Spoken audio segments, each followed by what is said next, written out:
Spontaneous human combustion before 1800. Thomas Bartholin noted one of the earliest instances of spontaneous human combustion in 1673. In Paris, a poor woman of the people mysteriously perished in a fire.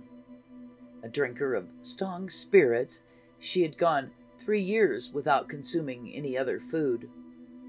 One evening, she went to sleep on a straw pallet and burned up during the night.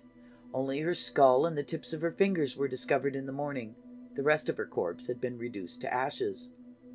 Pierre-Ami Lair, who in 1800 published the first in-depth study of the topic, described this experience in his account, Essay on Human Combustion.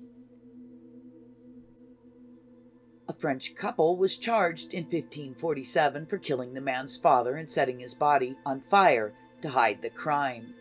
January 6th of that year, they stated that the 71-year-old had been discovered in his bed in a state of combustion.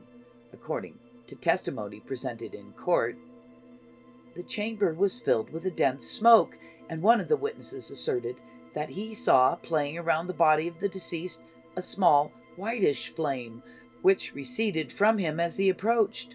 The clothes of the deceased and the coverings of the bed were almost entirely consumed, but the wood was only partially burnt. There were no ashes and only a small quantity of vegetable charcoal. There was, however, a kind of mixed residue, altered by the fire, and some pieces of animal charcoal. A heated brick was placed at the victim's feet when he went to bed the night before, according to the victim's son and daughter-in-law, who claimed that this was the victim's custom.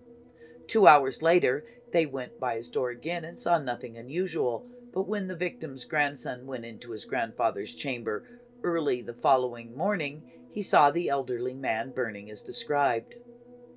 The inquest determined that, although the victim had a tendency of keeping lucifer matches, an early variety of friction matches, in his waistcoat pocket, he was not dependent on alcohol.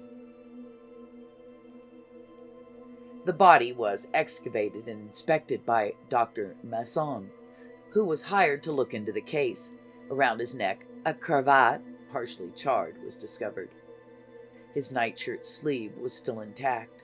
Only a few carbonized tendons kept his scorched hands from falling off of his forearms when touched. Except for the presence of charring along their edges, the legs appeared to have been purposefully severed from the torso. The person could not have been intentionally set on fire after being slain, the doctor testified, and he believed that neither accidental burning nor intentional burning were plausible causes of the victim's death. He came to the conclusion that some inherent cause of the individual was to blame for the burning, and that possibly the hot brick had set something off. However, more than a few hours after being placed, the brick should not have been hot enough to ignite any vapors. Overall, Dr. Masson was unable to reconcile the information as it was. As far as he could tell, the incident qualified as a case of spontaneous combustion.